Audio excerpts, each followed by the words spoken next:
I guess the main challenge we would have is trying to understand the peculiarities and the context of each country which we have to operate in, whether it's property development in Japan or Australia or China or Vietnam or Indonesia compared to hotels that we've had to develop.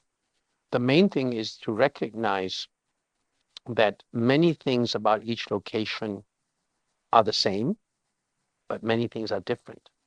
So the need is to differentiate between knowing how to differentiate between what is identical and always unchanging and what is different in each place.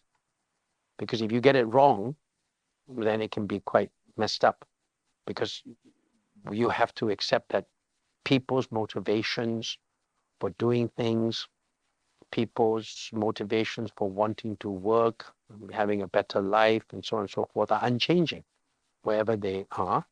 But yet many local practices are quite different.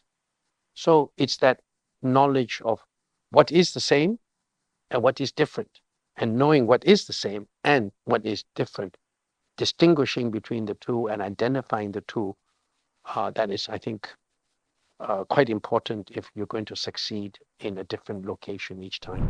One is in communication. For example, in a lot of Asian societies, including in Thailand, when you talk to someone and they say yes, it in the West, if they say yes, it means yes, I agree with you, I'm going to do it.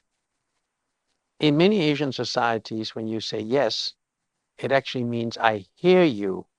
It doesn't mean I agree with you, and it doesn't mean I'm going to do it. Passive resistance is a lot more common in an Asian society than it is in a Western society.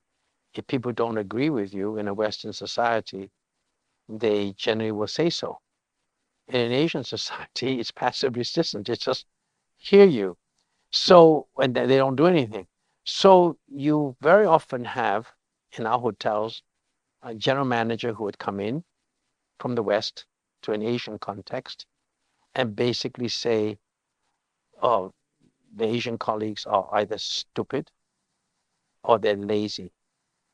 Because they all the time when I tell them to do something, they nod and they say yes, and they don't go and do it. So they're lazy or they're stupid. They don't realize that it's a polite way of that Asian person saying, I basically don't agree with you, but I'm not going to tell you I disagree with you. I just don't do it. So, and you smile maybe because you know you've had some of these experiences. So it's important even in terms of communications. So that's just one example, but there are other examples of how cross-cultural communications um, can be sensitive, and you have to know the differences.